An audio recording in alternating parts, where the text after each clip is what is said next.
à toutes et à tous et merci de nous retrouver pour ce journal de ce lundi 24 novembre 2025 sur Iroko Media TV.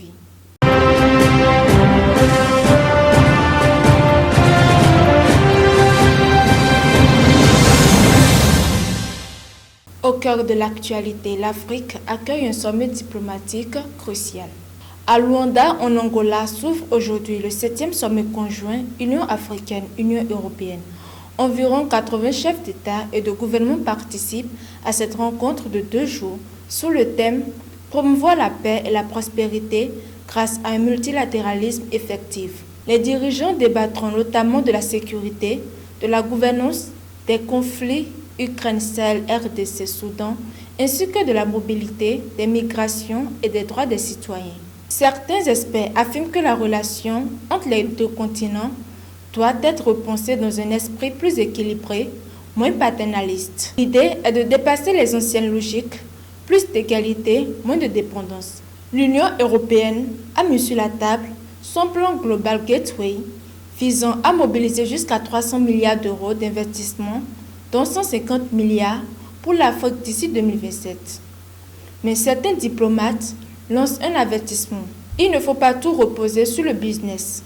En RDC notamment, l'Union européenne est devenue un pilier du soutien. Ce sommet pourrait redéfinir la relation entre investissement et solidarité, entre droits et valeurs. Au Nigeria, évasion de 50 élèves après un enlèvement de masse. Au Nigeria, un drame secoue la nation. Plus de 300 enfants et 12 enseignants ont été enlevés d'une école catholique de l'État du Niger. Mais bonne nouvelle partielle, 50 élèves ont réussi à s'échapper et à regagner leur famille, selon l'Association chrétienne du Nigeria. Ces enfants, âgés de 8 à 18 ans, se sont enfuis entre vendredi et samedi. Le reste de la communauté scolaire est toujours porté disparu. Le gouvernement nigérien n'a pas encore donné le bilan officiel et personne n'a revendiqué l'attaque. Ce rapt survient dans un contexte sécuritaire déjà très tendu. Le Nigeria lutte depuis des années contre des groupes djihadistes dans le nord-est et des bandes armées criminelles dans d'autres régions.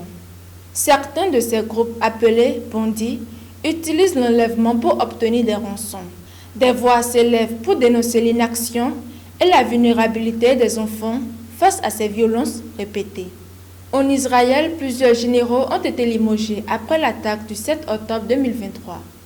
En Israël, des sanctions ont été annoncées contre plusieurs généraux fortement impliqués dans la gestion de la crise du 7 octobre 2023. L'armée israélienne reconnaît une défaillance grave. Les hauts gradés n'ont pas anticipé ou stoppé l'attaque du Hamas. 3 généraux sont déchargés de la réserve et plusieurs autres officiers supérieurs sont sanctionnés disciplinairement.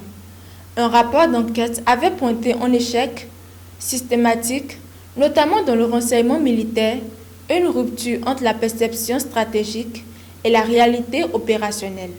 Mais le ministre de la Défense remet en cause le rapport et demande une contre-expertise, ce qui relance le débat politique sur la responsabilité et la réforme de l'armée.